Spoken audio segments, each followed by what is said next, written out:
Mga Karis, good morning mga Karis. Install tayo ng horsepower. Ayan siya. Horsepower na 1.5 na Everest.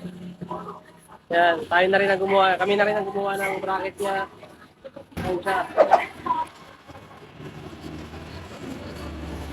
Malamig na. Ayan siya.